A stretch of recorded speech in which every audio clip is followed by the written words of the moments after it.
देख रहे हैं आज तक आपके साथ मैं हूं सईद अंसारी। स्वागत है आपका। रात के 10 बज रहे हैं, आप दस्तक देख रहे हैं आज तक पर।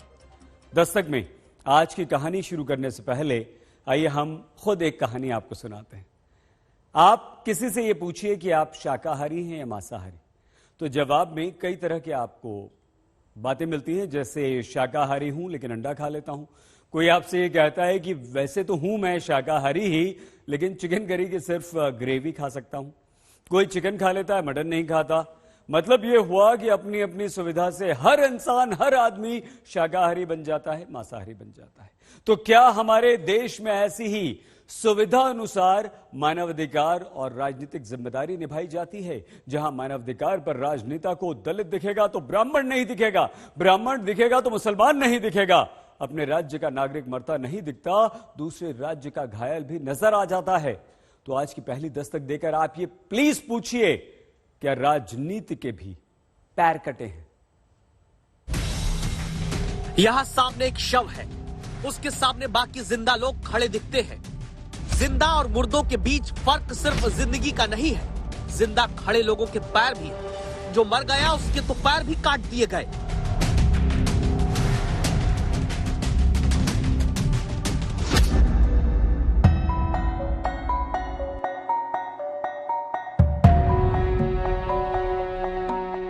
ये शव और ये कटे पैर किसके हैं, ये जानने के साथ एक बात ध्यान कर लीजिए। ये सिर्फ एक अपराध की कहानी नहीं, ये कहानी अपना कर्तव्य न निभाने वाले राजनीतिक अपराध की है। ये सिर्फ एक महिला के पैर काटे जाने की कहानी नहीं, ये कहानी है जनता के दुख पर सरकारें कैसे जिम्मेदारियों से अपनी कट लेती हैं। क्यों? क्योंकि राजस्थान के मुख्यमंत्री अशोक गहलोत शुक्रवार सुबह ट्वीट करते हैं। ट्वीट करके बताते हैं, आगरा में पुलिस कस्टडी में जान गंवाने वाले दलित अरुण वाल्मीकि के परिजनों से उन्होंने मुलाकात की। यानी अपने राज्य से 300 किलोमीटर दूर दूसरे राज्य के पीड़ित के परिवार से मुख्यमंत्री मिलने का समय निकाल लेते हैं। दूसरे राज्य के पीड़ित परिवार से राजस्थान के शिक्षा मंत्री और राजस्थान के कांग्रेस अध्यक्ष मिल भी लेते हैं। लेकिन जयपुर में ही जिस महिला के पैर काटकर हत्या कर दी गई, उसके घर जाने की फुर्सत न मुख्यमंत्री को मिली, न मंत्री को, न प्रशासन के किसी भी बड़े अधिकारी को।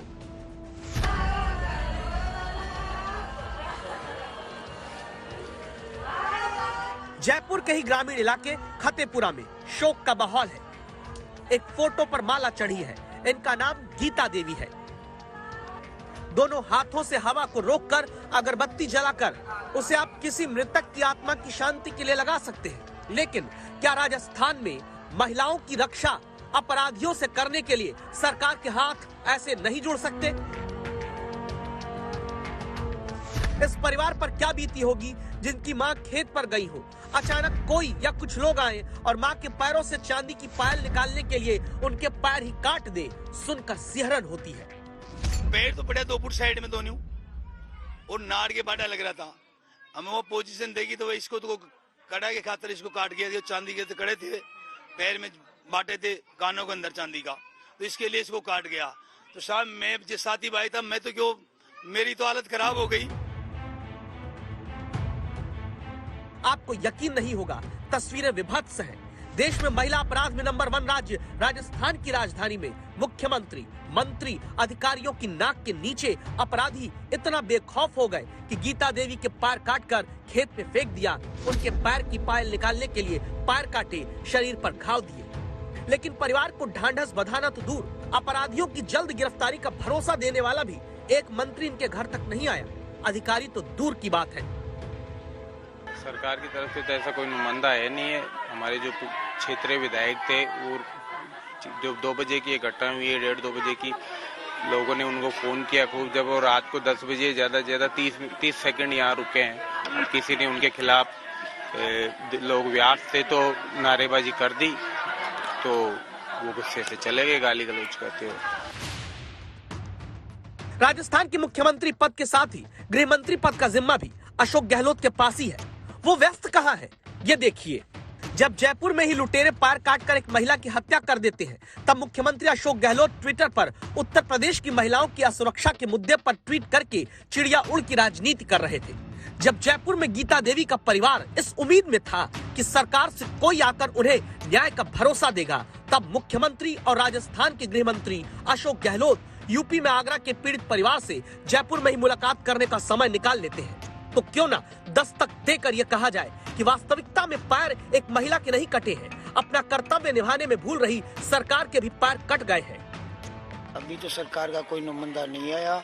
हमें तो न्याय मिलना चाहिए, पार्टी चाहे कौन सी भी हो, हमको न्याय मिलना चाहिए। जयपुर के जम्वा रामगढ़ में गीता देवी शर्मा का पूरा परिवार इस समय गमगीन है और फतेपुरा गांव में भारी आक्रोश है।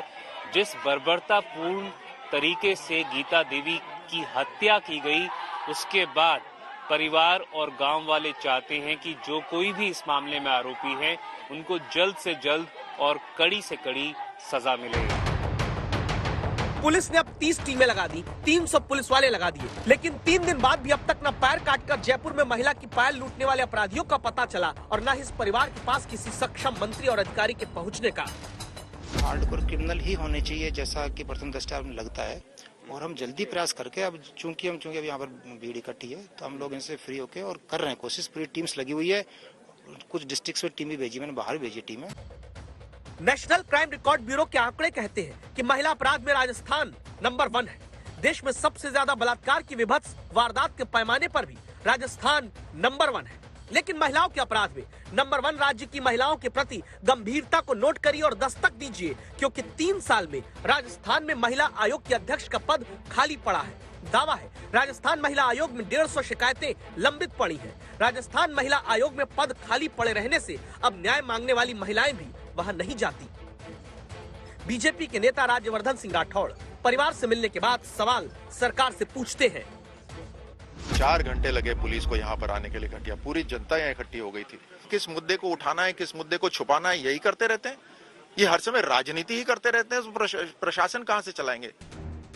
राजस्थान में इसी महीने दलित पीटे गए, एक दलित की पीट कर हत्या हुई, या फिर किसी ऊंची जात की महिला के पैर काटे गए और मार दिया गया। दोनों ही वक्त राजस्थान में कांग्रेस सरकार का मानवाधिकार सन्नाटा खींच कर क्यों बैठ गया, जबकि उत्तर प्रदेश के मामले में यही राजस्थान की सरकार दूर से मानवाधिकार की हुंकार लगाने लगती है। इस सवाल को प्रधानमंत्री पिछले हफ्ते उठा चुके हैं। मानव अधिकार का बहुत ज्यादा हनन तब होता है जब उसे राजनीतिक रंग से देखा जाता है, राजनीतिक चश्मे से देखा जाता है, राजनीतिक नफा नुकसान के तराजू से तोला जाता है। इस तरह का सिलेक्टिव व्यवहार लोकतंत्र के लिए भी उतना ही नुकसानदायक है। ऐसे ही सिलेक्टिव व्यवहार करते हुए कुछ लोग मानव अधिकारों के हनन के नाम पर देश की छवि को भी नुकसान पहुंचाने का प्रयास करते हैं। ऐसे लोगों से भी देश को सतर्क रहना है। पीड़ित लखीमपुर के हो या आगरा के, अगर उनको मिलकर ढांढस बंधाना, न्याय दिलाने का भरोसा दिलाना राजनीति है, तो वही राजनीति कम से कम सरकार में होकर राजस्थान के मुख्यमंत्री और मंत्री को अपनी ही राजधानी के परिवार के पास जाकर भी करनी चाहिए। मीठा मीठा गप गप, कड़वा कड़वा थू की सियासत जनता के साथ नहीं होनी चाहिए। देवांकुर वधावन, जयपुर आज तक।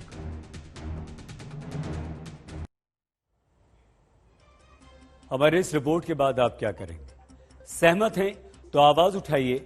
आज की दस्तक है, कानून के मुद्दे पर राजनीति नहीं बल्कि राजनेताओं को कानून के मुद्दे पर संवेदनशील होना जरूरी। जाति धर्म का राजनीतिक नफा नुकसान देख पीड़ितों से मिलने की राजनीति बंद होनी चाहिए।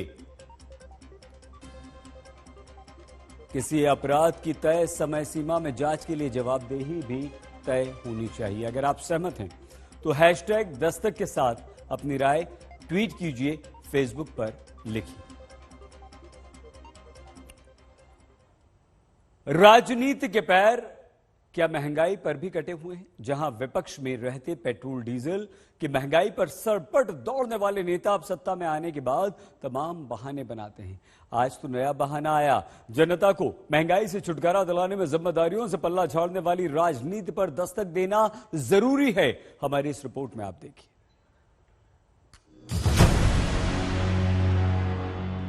पता नहीं गवर्नमेंट क्या कर रही है।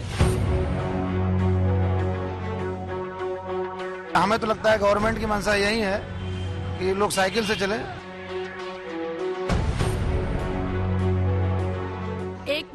रुपया पेट्रोल बढ़ता था, लोग हड़ताल पे बैठ जाते थे, रोड पे बैठ जाते थे। अब मैं ये बोल रही हूँ वो जोश कहाँ पे गया कि तुम लोग बैठ नहीं रहे हो। जब महीने के 22 दिन में 17 दिन पेट्रोल डीजल का दाम बढ़ेगा, जब साल में 88 बार दाम बढ़ाकर महंगाई को चढ़ा दिया जाएगा, जब महीने में 5 रुपए महंगा तेल प्रति लीटर हो जाएगा और जब सैलरी छोटी, तेल की महंगाई बड़ी दिखने लग जाएगी, तब महंगाई को भी हंस हंस कर झेलना मजबूरी बन जाएगा। ये वीडियो महंगाई झेलती जनता का सरकारों के प्रति एक प्रेम गीत है, जिसमें आम आदमी 10 रुपए में कलछुल भर पेट्रोल ही पाकर मानो गाता है कि कितने भी तू कर ले सितम, हंस हंस के सहेंगे हम, ये प्यार ना होगा कम। मजाक ही तो चल रहा है, कैसे देखिए। देश के पेट्रोलियम मंत्री हरदीप पुरी साहब कह चुके हैं कि हमारे टैक्स से तेल थोड़े ना महंगा हुआ, हम तो सिर्फ 32 रुपए लीटर लेते हैं। ऑयल प्राइसेस हाई है इसलिए नहीं कि हमने कोई टैक्स लगाया, हम सिर्फ 32 रुपए लेते हैं 1 लीटर का। उत्तर प्रदेश में खेल मंत्री उपेंद्र तिवारी कह चुके हैं पेट्रोल डीजल के दाम तो अभी बहुत कम है। कहीं नहीं बढ़ा है, अगर प्रति व्यक्ति आमदनी की आय से तुलना करेंगे तो अभी पेट्रोल डीजल के दाम बहुत कम है। और नई पेशकश महंगाई पर लेकर आए हैं असम में बीजेपी प्रमुख भावेश कलिता, जो कहते हैं 200 रुपए का पेट्रोल हो जाए तो सरकार से मोटरसाइकिल पर ट्रिपलिंग पर चलने की इजाजत दिलवाएंगे। सबसे पहले महंगाई के जख्मों से जलती जेब पर छिड़के जाते नमक को असम के बीजेपी प्रमुख की जुबान से सुनिए। सब मैं आगो क्लियर कर दिसु, मैं কৈছিলো যে 200 টাকা যেতিয়া হ'ব কিন্তু তেতিয়া আমি গভर्नमेंटर পারমিশन লৈ তিনিজনকৈ কিবা উদ্ভাৱনী শক্তি বা তিনিজনী আমি বাইক ওলাম, এতিয়া নহয়, যেতিয়া 200 টাকা হ'ব বুজিছে, 200 টাকা তো এতিয়া হোৱা নাই হৈছে। मतलब तेल सस्ता नहीं मिलेगा, टैक्स नहीं घटेगा। जनता के लिए आगे बीजेपी के असम प्रमुख बस एक मोटरसाइकिल पर 2 की जगह 3 लोगों के बैठने का इंतजाम करवाना चाहते हैं। मतलब जान जाए तो जाए, लेकिन जनता तेल न सस्ता पाए। तेल सस्ता न मिलने की उम्मीद पर अपने ज्ञान का पानी उत्तर प्रदेश के खेल मंत्री उपेंद्र तिवारी भी गुरुवार को फेर चुके हैं। इनके ज्ञान की गाड़ी तो लगता है बिना पेट्रोल के चलती है, वरना पेट्रोल डीजल की महंगाई पर पत्रकारों के आगे अज्ञानता का केरोसिन न छिड़कते। आज चंद मुट्ठी भर लोग हैं जो 4 व्हीलर गाड़ियों से चलते हैं, जिनको पेट्रोल की उपयोगिता है। आज समाज के अंदर 95% लोग हैं जिनको पेट्रोल की आवश्यकता नहीं है, और मुफ्त में आज 100 करोड़ से ऊपर लोगों को मुफ्त में वैक्सीन सरकार ने दिया है। विपक्षी कहते हैं कि महंगाई पर अल्ल बल्ल बोलने की ये बीमारी अल्बलाइटिस कहलाती है, क्योंकि उपेंद्र तिवारी को ये नहीं पता 3 साल पुरानी रिपोर्ट के मुताबिक भारत में 2 पहिया वाहनों को रोज 9 करोड़ लीटर पेट्रोल की जरूरत पड़ती है। दावा है हर साल करीब 3400 करोड़ लीटर पेट्रोल की खपत सिर्फ आम आदमी 2 पहिया वाहन पर करता है। काश नीति आयोग की रिपोर्ट ही मंत्री जी पढ़े होते। लेकिन उत्तर प्रदेश के खेल मंत्री ने सिर्फ ये पढ़ा है कि पेट्रोल के दाम सहो, क्योंकि मुफ्त में सरकार बहुत कुछ देती है। मुफ्त में दवाई, मुफ्त में पढ़ाई, मुफ्त में सिंचाई और मुफ्त में कढ़ाई, ये सारा सरकार मुफ्त में सरकार ने लिया है। और इस हिसाब से अगर अन्य राज्यों की तुलना करेंगे तो अभी उत्तर प्रदेश में और देश में बहुत कम मूल्य बढ़ा है। मूल्य कहाँ बढ़ा है, ये सवाल करने के साथ कभी खुद अपनी सरकारी कार में राजनेता पेट्रोल डीजल डलाने, अपनी जेब से खर्चा देकर चलाने के लिए जाएं तो पता चलेगा। लेकिन इनके पास तो एक और तर्क है। कहीं नहीं बढ़ा है, अगर प्रति व्यक्ति आमदनी की आय से तुलना करेंगे तो अभी पेट्रोल डीजल के दाम बहुत कम है।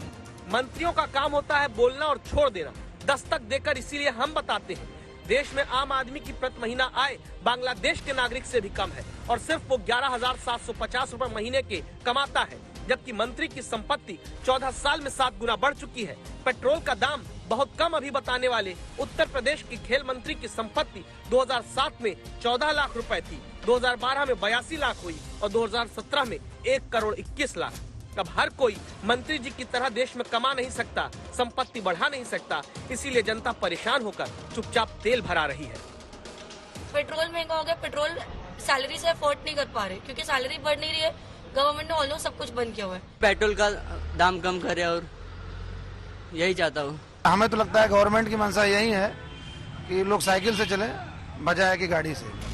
पिछले ही हफ्ते केंद्रीय पेट्रोलियम मंत्री भी जनता के जख्मों पर हंसते हंसते नमक छिड़क चुके हैं, ये बताकर कि कहां ज्यादा टैक्स लेती है सरकार। ऑयल प्राइसेस हाई है इसलिए नहीं कि हमने कोई टैक्स लगाया, हम सिर्फ 32 रुपए लेते हैं 1 लीटर का। बात तो तब बनती है ना कोई हमने टैक्स रेज किया हो। Thank you very much. Hardeep Puri एक बात तो सही कह रहे थे कि इनके मंत्री बनने के बाद टैक्स नहीं बढ़ा पेट्रोल डीजल पर। मंत्री जी तो अभी जुलाई में पेट्रोलियम विभाग संभाले हैं, टैक्स तो इससे पहले ही बढ़ा दिया गया था। कितना हम भी याद दिला देते हैं। मार्च 2014 में पेट्रोल पर केंद्र की एक्साइज ड्यूटी 10 रुपए 38 पैसे प्रति लीटर हुआ करती थी, जो एनडीए के राज में कई बार बढ़ाकर 32 रुपए 98 पैसे प्रति लीटर पहुंच गई। 200% ज्यादा एक्साइज ड्यूटी है पेट्रोल पर मार्च 2014 के मुकाबले, सिर्फ 32 रुपए नहीं। डीजल पर मार्च 2014 में जनता से 4 रुपए 58 पैसे प्रति लीटर की एक्साइज ड्यूटी ली जाती थी, जो इस वक्त 31 रुपए 83 पैसे प्रति लीटर है। सिर्फ 32 रुपए प्रति लीटर न समझिए मंत्री जी, क्योंकि ये 600% ज्यादा है। कुल मिलाकर कहानी है कि पेट्रोलियम मंत्री टैक्स ज्यादा है, ये बात नहीं मानते। उत्तर प्रदेश के खेल मंत्री पेट्रोल डीजल महंगा है, ये बात नहीं मानते। और असम के बीजेपी चीफ चाहते हैं कि 200 रुपए लीटर दाम होने तक तो जनता तेल चुपचाप भराती रहे, फिर एक बाइक पर 3 लोगों को बैठाकर चलने की छूट दिलाने के बारे में वो सोचेंगे। अब आप क्या सोचते हैं, दस्तक देकर बताइए। आज तक ब्यूरो। तो आज की दूसरी दस्तक के बाद अब जिम्मेदारी आपकी, आवाज आप उठाइए। आरबीआई तक ये कह चुका है कि पेट्रोल डीजल पर टैक्स में कटौती होनी चाहिए। एसबीआई की रिसर्च ये कह चुकी है कि तेल के दामों पर जनता को राहत मिलनी चाहिए। तेल के दाम कम होने के लिए जरूरी है कि सरकारें टैक्स घटाएं। आप सहमत हैं तो हैशटैग दस्तक के साथ अपनी राय ट्वीट कीजिए, फेसबुक पर लिखिए, अपनी आवाज आप उठाइए। गर्व के क्षण भी सियासत कम नहीं होती। देश में कल 100 करोड़ टीके लग जाने का दिन था। आज प्रधानमंत्री नरेंद्र मोदी ने देश के नाम अपने संबोधन में एक बार फिर से पक्ष विपक्ष की राजनीति हुई 100 करोड़ के टीके पर।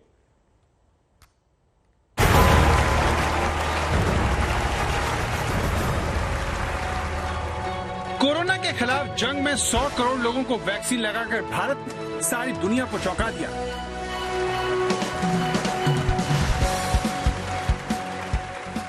सिर्फ 279 दिन में 100 करोड़ वैक्सीन लगाकर हिंदुस्तान ने दिखा दिया कि वो सदी की सबसे बड़ी महामारी पर पूरी ताकत से वार कर रहा है।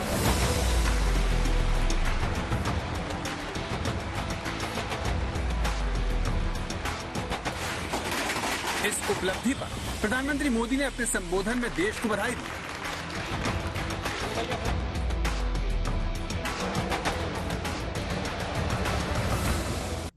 ये सफलता भारत की सफलता है, हर देशवासी की सफलता है। मैं इसके लिए सभी देशवासियों को हृदय से बधाई देता हूं। 100 करोड़ वैक्सीन डोज ये केवल एक आंकड़ा नहीं है, ये देश के सामर्थ्य का प्रतिबिंब है, इतिहास के नए अध्याय की रचना है। जब प्रधानमंत्री भारत के वैक्सीनेशन प्रोग्राम की तारीफ कर रहे थे, उसी दौरान कांग्रेस महासचिव रणदीप सुरजेवाला ने ट्वीट किया, जिसमें उन्होंने लिखा, एक बड़ा खुलासा। मोदी जी, 100 करोड़ कोरोना टीका लगे हैं, जिसका श्रेय डॉक्टर नर्स को है, पर 62 करोड़ को भी एक भी टीका नहीं लगा। ये भी बताएं, 32 करोड़ वयस्कों को एक भी टीका क्यों नहीं? 18 साल से कम उम्र के 30 करोड़ बच्चों युवाओं को टीका कब लगेगा? 42 करोड़ वयस्कों को केवल एक टीका लगा, दूसरा कब लगेगा? प्रधानमंत्री जी ने बीड़ा उठा लिया है कि 74 साल में देश के वैज्ञानिकों, साइंसदानों, डॉक्टर साहिबान, रिसर्चर्स, सरकारी लैब में काम करने वाले हमारे मेहनती लोगों, उन सबको अपमानित करने का। जो 12 से 18 साल के यंग अडल्ट्स हैं, जो पूरी दुनिया में, विश्व में लोगों को वैक्सीनेट करने लग गए हैं, वो अब तक हमारे यहाँ पे शुरू नहीं हुआ है। जेंडर गैप भी बना हुआ है। भारत में सफलता हो या विफलता, हर छोटे बड़े मुद्दे पर राजनीति करना हर दल की आदत बन गई है। लेकिन दुर्भाग्य की बात यह है कि जिन लाखों स्वास्थ्य कर्मियों ने अपनी जान पर खेलकर दुर्गम इलाकों में लोगों को टीके लगाए, जिन कोरोना वॉरियर्स ने इस महामारी के खिलाफ देश को गर्व से सिर उठाने का मौका दिया, उनका जिक्र कम और आरोपों की बौछार ज्यादा हो रही है। लेकिन महामारी से जंग में ऐसे गुमनाम सिपाहियों को सच्ची श्रद्धांजलि कोरोना के खिलाफ जागरूक रहकर दी जा सकती है। दिल्ली में हिमांशु मिश्रा के साथ आज तक ब्यूरो।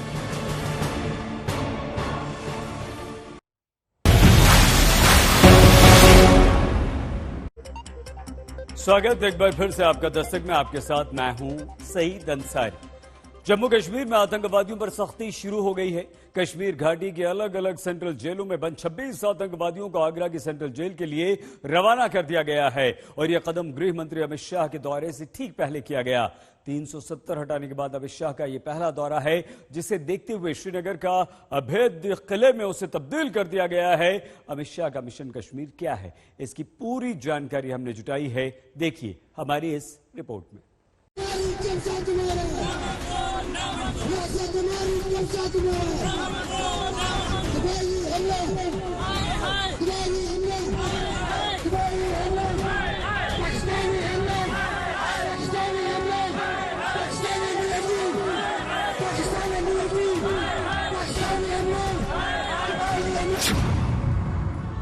जब पीओके में पाकिस्तान का विरोध हर दिन बढ़ता जा रहा है, तब गृह मंत्री जम्मू कश्मीर क्यों आ रहे हैं?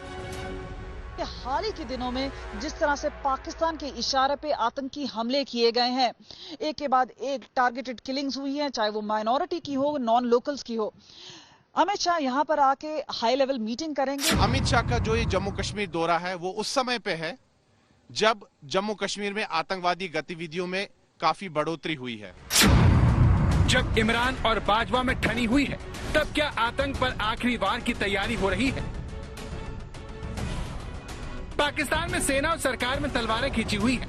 पाकिस्तान का अफगानिस्तान कार्ड फेल हो चुका है और कश्मीर में पाकिस्तान कमजोर पड़ रहा है। इसी दौरान श्रीनगर गृह मंत्री के दौरे के लिए तैयार हो रहा है।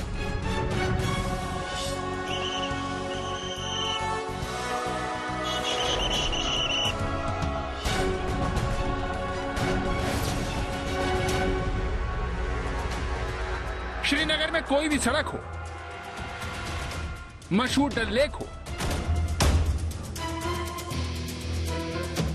श्रीनगर का कोई भी चौराहा हो,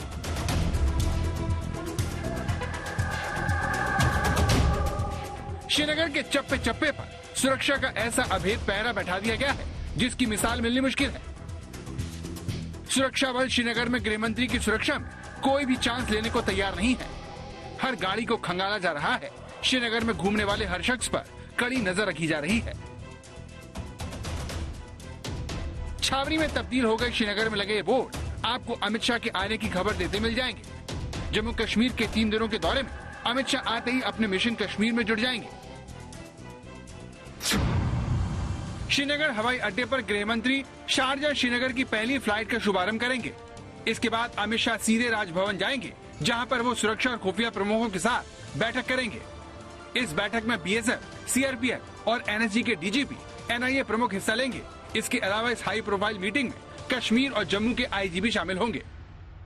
सबकी नजरें हैं गृह मंत्री अमित शाह की कश्मीर घाटी की इस विजिट पर, जो कि उनकी पहली है एब्रोगेशन आर्टिकल 370 के बाद।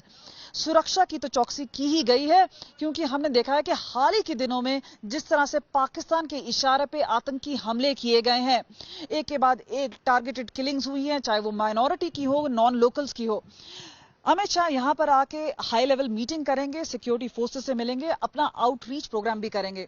अब तक के हिसाब से 70 मंत्री आए हैं सेंटर की तरफ से, मोदी सरकार की तरफ से, और ये जो विजिट है सबसे अहम रहेगा।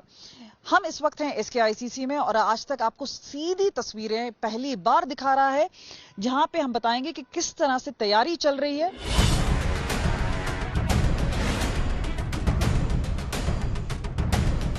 SKICC सेंटर श्रीनगर की मशहूर डल झील के किनारे बना हुआ है, जिस पर नजर रखने के लिए सीआरपीएफ ने डल झील में अपनी एक खास टीम को उतार दिया है। ये देखिए किस तरह से डल झील में स्टीमर पर सुरक्षा बल पूरे इलाके पर कड़ी नजर रख रहे हैं।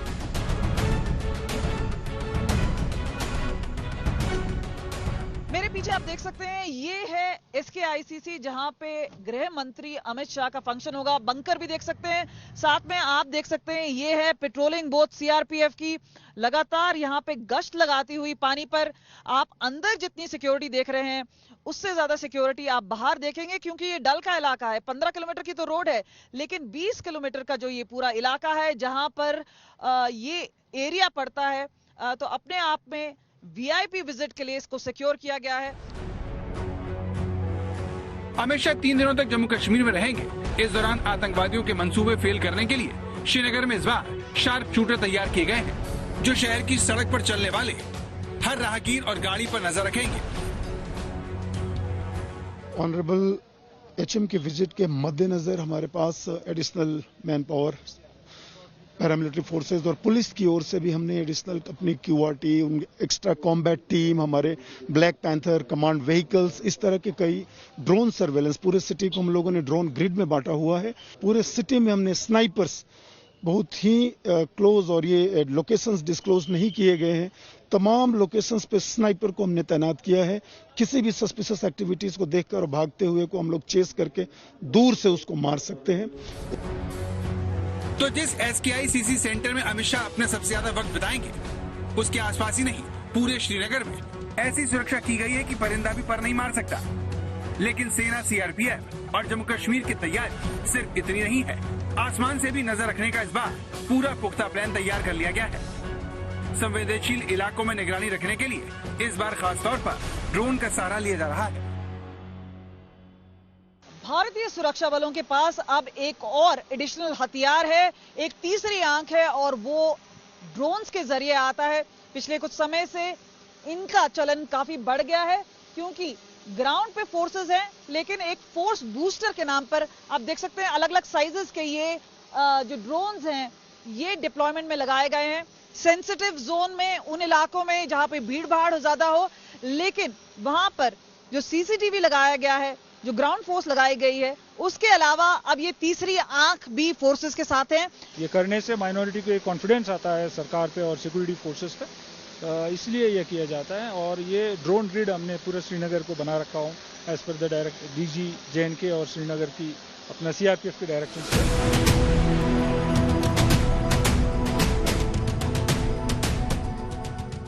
ये खास व्यवस्था घाटी में अल्पसंख्यकों पर हाल ही में हुए ताजा हमलों के बाद किए गए हैं। सुरक्षा बलों की योजना ड्रोन से नजर रखकर एक तीर से दो शिकार करने की है। पहली तो यह कि इससे आतंकवादियों की हर हरकत पर नजर रखी जा सकेगी, वहीं अल्पसंख्यकों में सुरक्षा का भरोसा पैदा किया जा सकेगा। हाल के हमलों के बाद सुरक्षा बल आतंकवादियों पर नकेल कसने के लिए एक गेम चेंजर तकनीक का सहारा भी ले रहे हैं। राज्य में पहली बार फेशियल रिकॉग्निशन कैमरे का सहारा लिया जा रहा है। इन विशेष कैमरों के जरिए उन आतंकवादियों पर भी नजर रखी जाएगी जो रेकी का काम करते हैं। इन कैमरों के जरिए संदिग्ध आतंकवादियों के चेहरे का तुरंत मिलान करके उन पर सीधी कार्रवाई करना आसान हो जाएगा। फेशियल रिकॉग्निशन दो तरह से काम आता है, क्राइम प्रिवेंशन के लिए भी काम आता है। हमारे पास नोटेड कई ऐसे टेररिस्ट हैं, मिलिटेंट्स हैं, जिनका नाम, जिनका फोटोग्राफ्स हमारे पास अवेलेबल हैं, लेकिन वो पुलिस से छिपते हैं, कहीं कहीं कभी कभी गाड़ियों में, सिविल में वो जाते भी हैं, रेकी भी करते हैं। फोटोग्राफ्स हमारे सर्वर में होते हैं और वो किसी दूसरे स्टेट में घूम रहे हैं, छिप रहे हैं, तो ऐसे लोगों को ये आर्टिफिशियल इंटेलिजेंस से lace empowered camera facial recognition करके सर्वर को रिपोर्ट करता है कि इससे मिलता जुलता फेस इस लोकेशन पे इस गाड़ी में देखा गया। फेशियल रिकॉग्निशन कैमरे का इस्तेमाल दुनिया भर में किया जाता है, लेकिन चीन इसके जरिए अपने ही लोगों की हर हरकत पर नजर रखता है। चीन की एजेंसियां इसके जरिए अपने ही लोगों की गतिविधि को ट्रैक करके उस पर सीधी कार्रवाई करती हैं। जम्मू कश्मीर में इस तकनीक का इस्तेमाल अब आतंकवादियों के खिलाफ किया जाएगा, जिसकी शुरुआत अमित शाह के दौरे से हो जाएगी। श्रीनगर से कमलजीत कौर संधू के साथ सुनील जी भट्ट, जम्मू आज तक। गृह मंत्री अमित शाह अगले 3 दिनों तक जम्मू कश्मीर में ही रहेंगे और इस दौरान अमित शाह कई सारी योजनाओं का उद्घाटन करेंगे, नए नए प्रोजेक्ट्स का शिलान्यास करेंगे। इसके अलावा गृह मंत्री अमित शाह एक ऐसा काम भी करेंगे जिससे सीधा संदेश पाकिस्तान को जाएगा।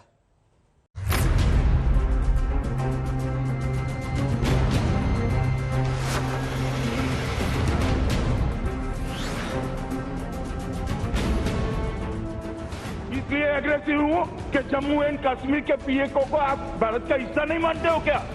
एग्रेसिव ना हो, जान दे देंगे इसके लिए। क्या बात कर रहे हो आप? एग्रेसिव होने की क्या बात कर रहे हो? जान दे देंगे इसके लिए। 5 अगस्त 2019 के बाद अमित शाह पहली बार जम्मू कश्मीर आ रहे हैं। 3 दिनों के इस दौरे में अमित शाह की यात्रा का मकसद राज्य के विकास कार्यों की समीक्षा बताया जा रहा है, लेकिन मौजूदा हालात में उनकी यात्रा को काफी अहम माना जा रहा है। केंद्र सरकार कश्मीर घाटी में पिछले दिनों हुई हिंसा की बड़ी घटनाओं को लेकर बहुत चिंतित है। आतंकवादियों ने जिस तरह से 5 प्रवासी श्रमिकों और 3 अल्पसंख्यकों की हत्या की, उसके चलते घाटी में आतंकवादियों को लेकर इन तबकों में खौफ बढ़ गया है। कई प्रवासी श्रमिक और अल्पसंख्यक कश्मीर घाटी छोड़कर जा चुके हैं। ऐसे में अमित शाह इस यात्रा के जरिए अल्पसंख्यकों में भरोसा जगा सकते हैं। गृह मंत्री हाल ही में आतंकवादियों के निशाने पर आकर अपनों को खोने वाले पीड़ित परिवारों से मुलाकात करेंगे। इसमें 5 अक्टूबर को आतंकवादियों की गोली से मारे गए कश्मीरी पंडित माखन लाल बिंद्रू, 8 अक्टूबर को आतंकवादियों का निशाना बनी सुपिंदर कौर और 7 अक्टूबर को शहीद हुए 25 साल के सब इंस्पेक्टर अहमद मीर शामिल हैं। सूत्रों के मुताबिक अमित शाह इन परिवारों से उनके घर पर जाकर मुलाकात करना चाहते थे, लेकिन सुरक्षा कारणों से एजेंसियों ने ऐसा न करने की सलाह दी। कश्मीर घाटी में पिछले दिनों में आतंकी घटनाओं के बाद से काफी स्ट्रैटेजी में चेंज आए हैं। नाके बढ़ाए गए हैं, नए बंकर लगाए गए हैं। तो आप देख सकते हैं ये एक नया बंकर बनाया गया है और यहाँ पे सीमेंटेड बैग्स हैं वो लगाए गए हैं। तो बंकर में जिस तरह की डिप्लॉयमेंट की गई है आने वाले ठंड को देखते हुए की गई है। अभी आप देख रहे हैं कि इसको पक्का किया जा रहा है। साथ ही साथ ये आपको बता दें स्ट्रैटेजिक लोकेशन है जहां पर राजबाग पर यहाँ पर एक तो बैरिकेडिंग लगाई गई है, उसी के साथ में ये बंकर है और दूसरी तरफ भी नाका लगाया गया है। इस तरह अमित शाह का ये दौरा पाकिस्तान के लिए भी एक साफ साफ संदेश है कि उसके आतंक के खिलाफ भारत सरकार लोगों के हौसले को हिलने नहीं देगी। अमित शाह का जो ये जम्मू कश्मीर दौरा है वो उस समय पे है जब जम्मू कश्मीर में आतंकवादी गतिविधियों में काफी बढ़ोतरी हुई है। कश्मीर घाटी में हमने देखा है हाल फिलहाल के दिनों में किस प्रकार से प्रवासी मजदूरों को निशाना बनाया गया है। साथ ही में अल्पसंख्यक हिंदू और सिख समाज के लोगों को भी आतंकवादियों ने निशाना बनाया है। तो जम्मू कश्मीर की सुरक्षा के बारे में कई अहम बैठकें होंगी, सुरक्षा की समीक्षा होगी। इसलिए गृह मंत्री अमित शाह का ये दौरा जो है बहुत महत्वपूर्ण दौरा है। अमित शाह के इस दौरे को विकास कार्य की समीक्षा के बहाने रुकी हुई राजनीतिक गतिविधियों को दोबारा शुरू करने की कोशिश के रूप में देखा जा रहा था। इसी सिलसिले में ऐसी भी खबर आई कि गृह मंत्री की इच्छा जम्मू कश्मीर में सर्वदलीय बैठक करने की है, लेकिन कश्मीर के दलों की तरफ से ऐसी किसी भी बैठक में शामिल होने से इनकार करने के बाद इस प्लान को टाल दिया गया। ये जो हिंदू और मुसलमान में एक दीवार बनाने की कोशिश कर रहे हैं, इस दीवार को तोड़ना है, क्योंकि ये नफरत जो है यही सबसे बड़ा इस वक्त मुद्दा है जिससे ये इलेक्शन जीतते हैं। पिछला इलेक्शन भी जीता गया, बालाकोट। क्या लाइन बदल गई? क्या हमने कोई हिस्सा हिंदू पाकिस्तान से वापस लिया? नफरत बढ़ती रही। तो मैं इनसे कहना चाहता हूं जो हुकूमत करते हैं दिल्ली में, खबरदार रहें। हिंदुस्तान के इतने टुकड़े होंगे, इनको रुका नहीं सकते। तो फिलहाल अमित शाह घाटी में सुरक्षा का जायजा लेने के अलावा कई विकास कार्यक्रमों का उद्घाटन करेंगे। इसके बाद अमित शाह अपनी यात्रा के दूसरे दिन जम्मू जाएंगे, जहां पर वो एक रैली को संबोधित भी करेंगे। हम हृदय से अपने माननीय प्रधानमंत्री जी का और जम्मू कश्मीर आगमन पर माननीय गृह मंत्री अमित शाह साहब का आभार व्यक्त करते हैं कि उन्होंने हमें समय दिया और एक विशाल जनसभा यहाँ होने जा रही है। 5 अगस्त 2019 को जम्मू कश्मीर से अनुच्छेद 370 को हटाने का काम अमित शाह के ही हाथों हुआ था। इसके बाद से पाकिस्तान लगातार पीओके को लेकर परेशान है। वहाँ पर पाकिस्तान का विरोध पहले से कई गुना ज्यादा बढ़ गया है। आपके सामने पीओके की राजधानी मुजफ्फराबाद की ताजा तस्वीर है, जहाँ पाकिस्तान से आजादी मांगी जा रही है।